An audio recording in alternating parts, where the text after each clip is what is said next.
पाकिस्तान का काल नागशास्त्र। जी हां, आज बात भारत के उस नागशास्त्र की जो पाकिस्तान का काल है। बात भारत के उस सुसाइडल ड्रोन की जिससे पाकिस्तान थर थर कांपता है। नागास्त्र पल भर में दुश्मन को मौत की नींद सुला सकता है। नागास्त्र एक सुसाइडल ड्रोन है जिसे दुश्मन के बंकर, पोस्ट, हथियार, डिपो को खत्म करने के लिए तैयार किया गया है। यह आत्मघाती ड्रोन टारगेट के ऊपर जाकर खुद को विस्फोट कर देता है, जिससे दुश्मन के बंकर, वाहन और ठिकाने ध्वस्त हो जाते हैं।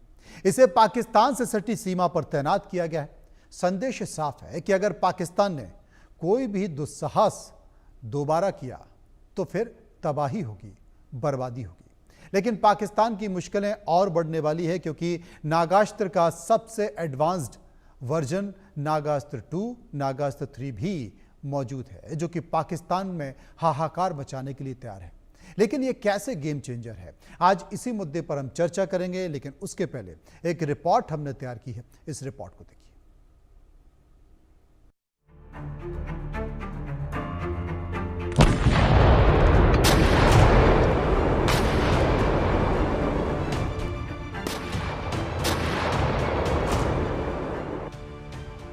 भारतीय ड्रोन ने पाकिस्तान में कैसे तबाही मचाई, इसकी तस्वीरें पूरी दुनिया ने देखी। आतंक के अड्डों को कैसे बर्बाद किया, इसकी तस्वीर सामने आई। लेकिन यह तो ट्रेलर था। अब पाकिस्तान नागास्त्र की तबाही की पिक्चर देखेगा। अब आतंकियों को एक्सपोर्ट किया तो नागास्त्र से आतंक का अंत होगा।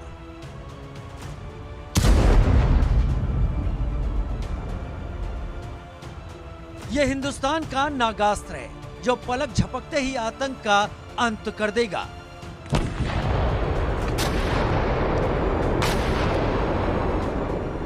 ये टारगेट पर टूट पड़ेगा, आतंक के आकाओं को संभलने का भी मौका नहीं देगा।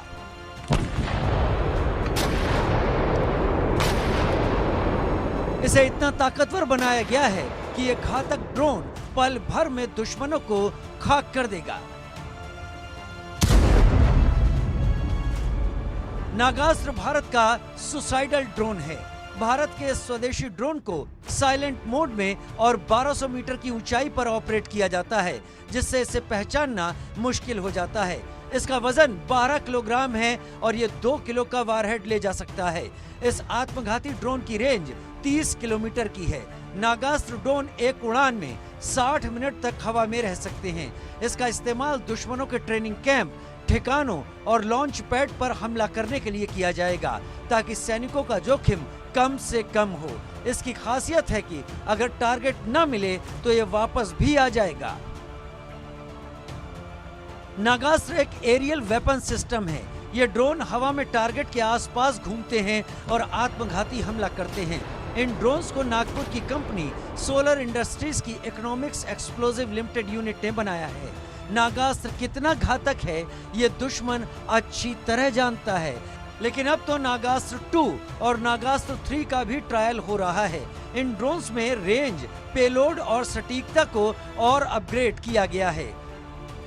नागास्त्र करीब 5 टाइप के नागास्त्र बनाए, तो जो एक हमारा भी यूज हुआ उसमें नागास्त्र 1 है। लेकिन उसके अलावा भी नागास्त्र 1 के 3 वेरिएंट, नागास्त्र 2 और नागास्त्र 3, ये हमने ऑलरेडी इसको हम ऑलरेडी ये ट्रायल एंड टेस्टिंग में चालू है। मैं समझता हूँ कि ये अपने वारफेयर में भी इस कॉन्फ्लिक्ट ऑफ जो हुआ है उसमें काफी बड़ा रोल लिया करेगा। नागास्त्र भारत की सेना के लिए ब्रह्मास्त्र की तरह है। इसे बॉर्डर पर तैनात किया गया है।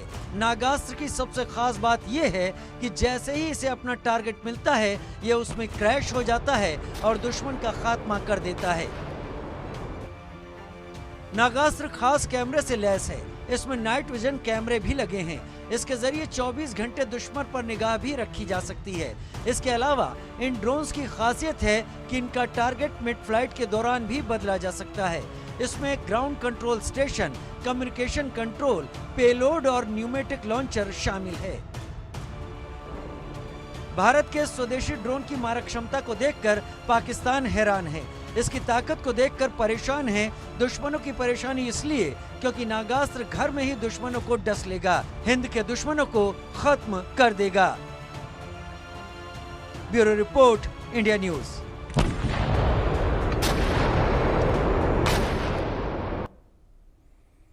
तो नागास्त्र पर हम चर्चा करेंगे, समझने की कोशिश करेंगे। मेरे साथ group captain retired doctor D K. Pandey साहब जुड़ गए हैं, डिफेंस एक्सपर्ट हैं।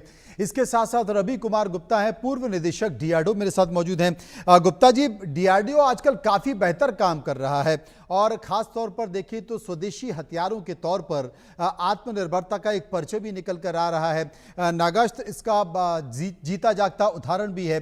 लेकिन मैं आपसे समझना चाहता हूँ कि ये नागास्त्र, क्योंकि आज के दौर में ड्रोन्स हथियारों की महत्वता कितनी ज़्यादा बढ़ गई है, उसका इंपॉर्टेंस कितना ज़्यादा बढ़ गया है, वो हमने हाल ही में भारत पाक तनाव के बीच देखा। तो ये नागास्त्र कितना महत्वपूर्ण है और क्यों? धन्यवाद। मैं आपके इस प्रश्न का उत्तर देने से पहले आपने जो बात कही कि डीआरडीओ आजकल बड़ा अच्छा काम कर रहा है जी। मैं आपको पूरा विश्वास दिलाना चाहता हूं कि डीआरडीओ अपने आरंभ से ही 1948 में जब बीएसओ के रूप में आया और उसके बाद 1958 में डीआरडीओ बना, बहुत अच्छा, बहुत बेहतरीन काम करता आ रहा है। समस्या डीआरडीओ की टेक्नोलॉजीज में नहीं रही, समस्या रही है एक हमारे जो इन मिनिस्ट्री ऑफ डिफेंस में जो बैठे ब्यूरोक्रेसी है, वहां पे जो खरीद फरोख्त होती है ये ब्यूरोक्रेसी करती है और उनको इंपोर्ट का, आयात का ऐसा चस्का लगा हुआ है कि वो स्वदेशी को लेने को तैयार ही नहीं होते थे और हमेशा ये कहा जाता था कि ये डीआरडीओ के लिए बनाई हुई चीजें हैं, ये किसी काम की नहीं है। अब हाल के ऑपरेशन 2 में हमारे द्वारा विकसित की गई टेक्नोलॉजीज का पूरा प्रदर्शन हो गया। ये सिद्ध हो गया कि ये हमारी टेक्नोलॉजीज, हमारे सामान बाहर के से लिए गए सामान से कहीं बेहतर हैं और ये पहली बार नहीं है। आप याद कीजिए जब कोरोना अपने पीक पर था तो डीआरडीओ की टेक्नोलॉजी ही थी जो तुरंत सामने आई थी और एक माह के अंदर, कुछ केसेस में तो 15 दिन के अंदर हमने कई प्रोडक्ट ऐसी जो मिल नहीं रही थी, लोग तड़प रहे थे और वो टेक्नोलॉजीज आने लगी, हॉस्पिटल्स आने लगे बहुत शॉर्ट टाइम में। 2-2 हजार बेड के हॉस्पिटल्स हमने बना के दिए कुछ महीनों के अंदर ही। अच्छा, अब मैं आता हूँ आपके नागास्त्र के जो खूबियां हैं उसके। देखिए, नागास्त्र एक ड्रोन तो है ही, ड्रोन जो है वो अपना एक वायुयान की तरह काम करता है, जबकि मिसाइल, बैलिस्टिक मिसाइल को आपने एक बार छोड़ दिया, उसकी ट्रेजेक्टरी फिक्स होती है। आपने ट्रेजेक्टरी को शुरुआत में अगर नाप लिया, उसको ऑब्जर्व कर लिया, तो टारगेट उसका क्या है दुश्मन को पता लग जाता है। लेकिन जो आपका वायुयान होता है, दुश्मन रडार से अगर उसको डिटेक्ट कर भी ले, उसके बाद भी उसको ये पता लगाना मुश्किल है कि इसका टारगेट क्या है। अब उसमें भी क्योंकि ये एक छोटे से विमान की तरह से है, तो इसमें एक लॉइटरिंग की, जिसे कहते हैं कि ऊपर टारगेट के आसपास इर्द गिर्द मंडराने की क्षमता है। बहुत ही जो रडार एब्जॉर्बिंग नहीं होते ऐसे चीजों का इसमें इस्तेमाल किया जाता है, यानी कि जो प्लास्टिक्स हैं, पॉलीमर्स हैं, कंपोजिट्स हैं, ये रडार की पकड़ में नहीं आते हैं। तो इस कारण से दुश्मन इसको डिटेक्ट भी नहीं कर पाता और जब उसको ये भी पता नहीं लगता कि ये हमारे आसपास मंडरा रहा है। आपने देखिए जिस तरह से आकाश में चील मंडराती है जी, अपने शिकार के आसपास काफी देर तक मंडराती रहती है और सही मौके का इंतजार करती है जिस समय कि वो उसका हमला पूरी तरह प्राण घातक हो। वही काम ये नागास्त्र करता है कि ये दुश्मन के जो टारगेट हैं, जो उसको टारगेट असाइन किया गया है, उसके आसपास मंडराएगा और सही मौके का इंतजार करके ऐसे समय में जबकि इसका जो उसका प्रभाव है वो सबसे अधिक हो, ये उस समय अटैक कर सकता है। छोटा इतना है, अगाधा की पकड़ में नहीं आएगा। इसका जो अब आमतौर पर जो आपके ड्रोन्स होते हैं जिसमें छोटा सा इंजन लगा होता है, पेट्रोल से या केरोसिन से चलने वाला, उसकी आवाज आती है।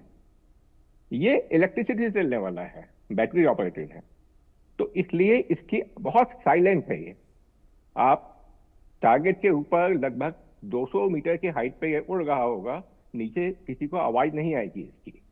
तो ये बेआवाज मार करता है और सटीक मार करता है। इसकी एक्यूरेसी बहुत अधिक है। दोनों तरीके से चला सकते हैं, इसको पीछे से रिमोट से कंट्रोल किया जा सकता है और जीपीएस के द्वारा भी इसको कंट्रोल किया जा सकता है। और जिस तरह की जो डीआरडीओ ने टेक्नोलॉजीज बनाई हैं, एंटी जैमिंग टेक्नोलॉजी, उस प्रकार की टेक्नोलॉजी इसमें इनकॉर्पोरेट की गई हैं। तो इसलिए दुश्मन जो है अगर इसको जैम करना चाहता है, आमतौर पे इन ड्रोन्स को प्रभावहीन बनाने का जो एक तरीका होता है कि आप इसका जो जीपीएस सिस्टम है उसको आप जैम कर दें, तो उसको ना दिशा मिलेगी और वो कहीं का कहीं चला जाएगा। जी। लेकिन यहाँ ऐसी बात नहीं है, यह आसानी से जैम नहीं किया जा सकता है इसको। और ये तो वापस भी आ बहुत सकता ये वापस भी आ सकता है। डीके पांडे साहब मेरे साथ मौजूद हैं। डीके पांडे साहब, आने वाले वॉरफेयर में, आने वाले युद्धों में अब ड्रोन्स की भूमिका बहुत ज़्यादा बढ़ने वाली है, या यूं कहा जाए कि ये काफ़ी असरदार भी रहने वाले हैं अगर देखा जाए। और डीआरडीओ के द्वारा निर्मित इसमें या तमाम सारी चीज़ों में ये कहा जा रहा है कि 75% एक स्थानीय स्वदेशी कंपनी ये बना रही है, 75% इसमें स्वदेशी कल पुर्जे लगे हैं, कंपोनेंट लगे हैं। कितनी उपलब्धि के तौर पर नागास्त्र को देखा जाए? अनम्यूट कर लीजिए एक बार प्लीज, आपकी आवाज नहीं आ रही। पांडे जी एक बार अनम्यूट कर लीजिए फोन।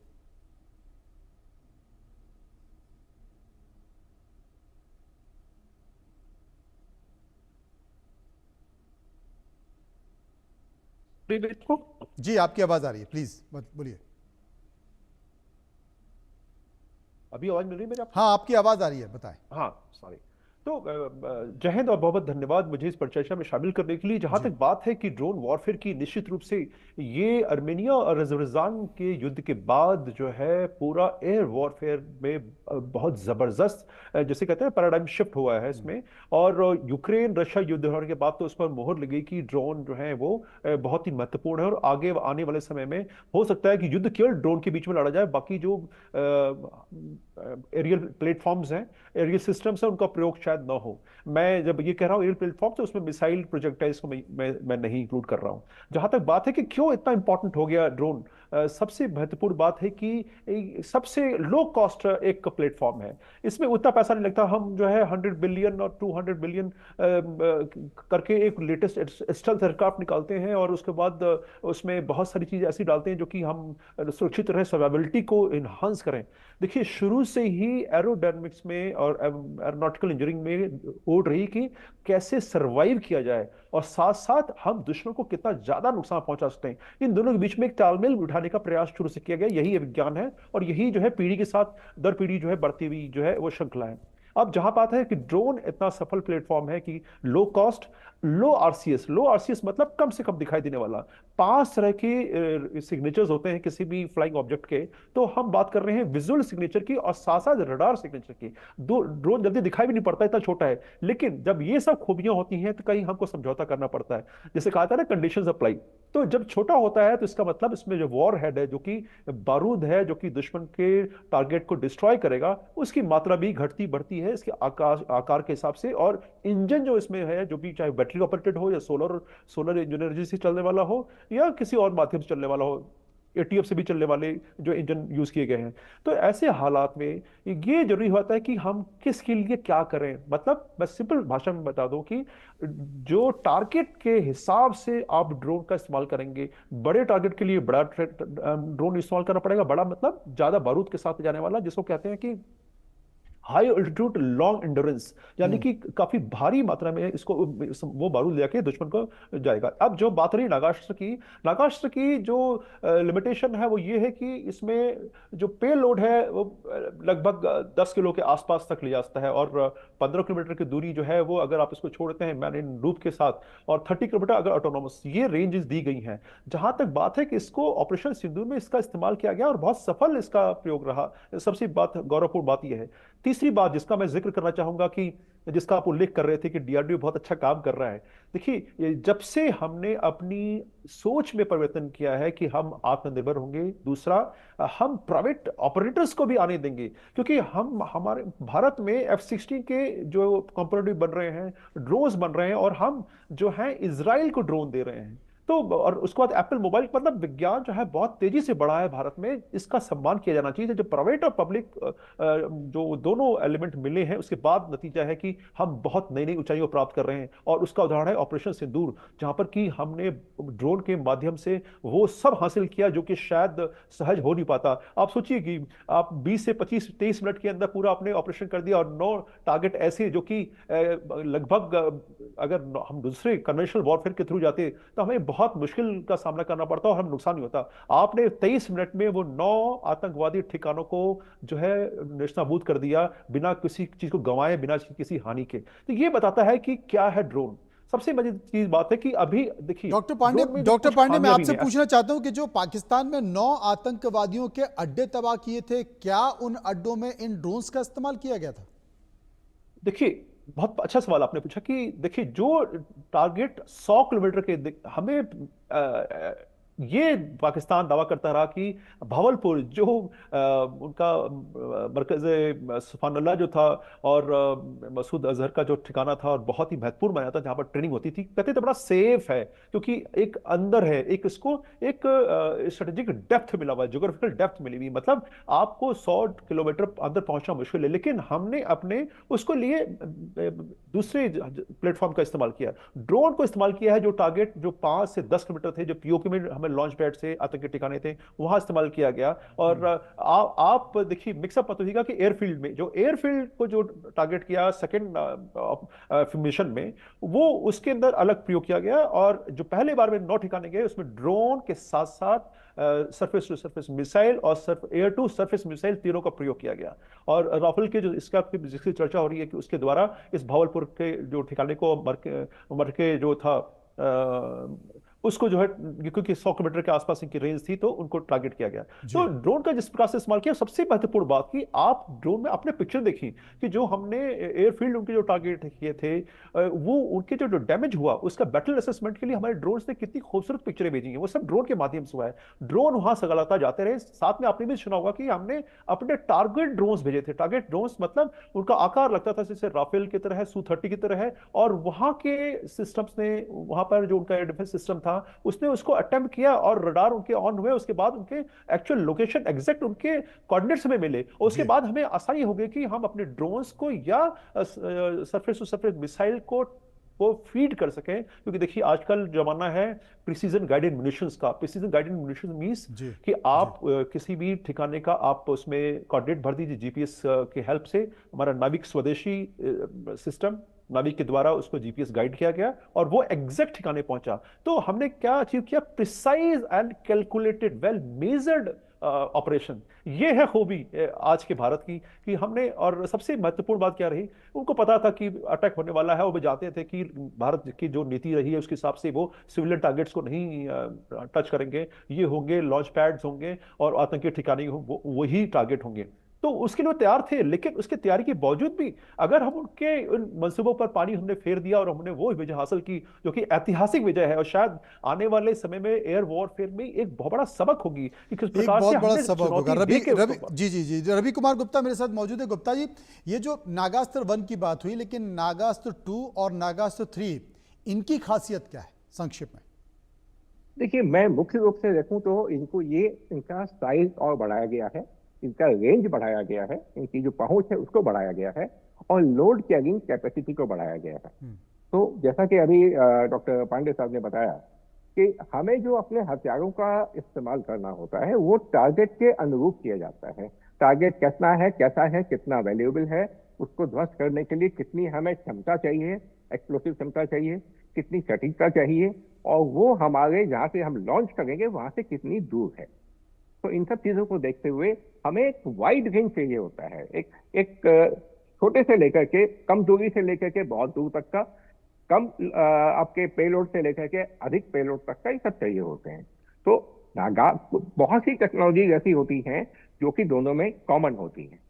तो एक बार जब ये नागास्त्र 1 का प्रयोग किया गया, सफलतापूर्वक इसको अपने टेस्ट कर लिया, बहुत सी टेक्नोलॉजी इसमें प्रयोग हो गई। अब अगला कदम आता है कि हम इसका रेंज बढ़ाएं।